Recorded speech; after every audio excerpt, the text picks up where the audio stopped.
ஏன் அந்த மனிதன் இவ்வளவு காலகட்டம் இருந்தும் இந்த படத்தில் ஒரே ஒரு ஃப்ரேஸ் கேட்டேன், அதை என்னால் திரும்பி ரீகலெக்ட் பண்ண முடியல. ஒரு பியூட்டிஃபுல் ஃப்ரேஸு. அந்த ஃப்ரேஸ் எப்படி அவரால் க்ரியேட் பண்ண முடியுது? 50 வருஷம் ஒரு இசையமைப்பாளர் 5 படம் பண்ணிட்டாவே உள்ளே இருக்க எல்லா டியூனும் எக்ஸாஸ்ட் ஆகிடுது, இல்லாமல் போயிடுது, ட்ரை ஆகிடுது. ஒரு 50-55 வருடங்கள். ஆனால் ஆக்சுவலாக ஒர்க் பண்ண ஆரம்பித்தது 70 வருடங்கள். ஒரு 70 வருடங்களாக ஒரு மனிதனுக்கு அந்த கேணி ஏன் வற்றவே இல்லை, அந்த ஊற்று எப்படி வற்றவே இல்லைன்னா ரொம்ப ஆச்சரியமாக இருக்குது. தெர் ஆர் 2 ways ஆஃப் ஃபில்மே. கிரேட் கம்போசர்ஸ் இருக்காங்க. எப்படின்னா ஹார்ட் ஒர்க் பண்ணிக்கிட்டே இருக்கிறது, அதுக்கப்புறம் இன்ஹரண்ட்டாகவே அவங்களுக்கு வந்து ஒரு அஃபினிட்டி டுவர்ட்ஸ் கிரேட்டர் ஆர்ட் இருக்கும். அந்த மாதிரி பார்த்தீங்கன்னா ஷோஸ்டகோவிச்,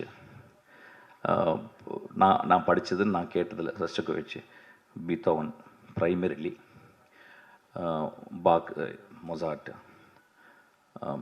ஷூபர்ட், ரக்மானினோ, அவங்களாம் அவங்கள என்ன பார்த்தீங்கன்னா inspirations bent towards art, 24/7 thinking about music. அதுக்கப்புறம் அவங்க ப்ராக்டிஸு. இப்போ நான் சொன்ன எல்லாத்தையுமே நம்ம ஊரில் இருக்க ராஜா சார் பண்ணிக்கிட்டே இருக்கார். 24/7 அவர் அந்த இசையிலே இருக்கிறார். எனக்கு நல்ல ஞாபகம் இருக்குது. ஓனாய் ஆட்டுக்குட்டி நான் வந்து யூகேயில் இருக்கேன். அவர் பார்க்குறாரு. அப்போ என் தம்பியை வந்து என்ன பண்ணிட்டேன், பின்னாடி இருந்து அவர் பார்ப்பாரா, வீட்டில் தான் பார்த்தாரு, சின்ன டிவியில் டபுள் பாசிட்டிவ் பார்க்குறாரு.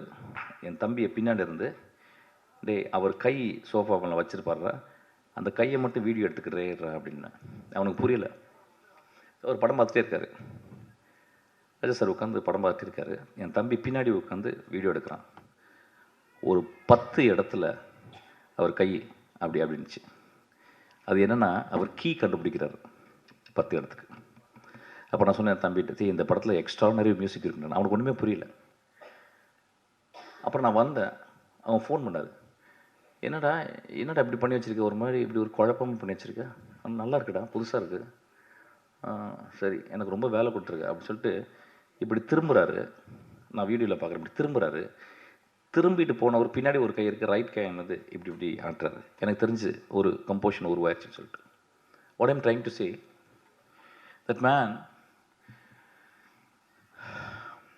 எனக்கு நான் ஒரு 100 வயசு வாழணுன்னா அது தேவையில்லை நினைக்கிறேன். 25 வருஷத்துக்கு பிடிங்க அவர் கொடுத்துடலான்னு நான் கேட்குறேன். Thank you so much. ட்ரெண்டை ஃப்ரெண்ட் ஆக்கிக்கோங்க. தந்தி டிவியின் சப்ஸ்கிரைபர்ஸ் அண்ட் ஃபாலோவர்ஸ் குடும்பத்தில் நீங்களும் இணையுங்க.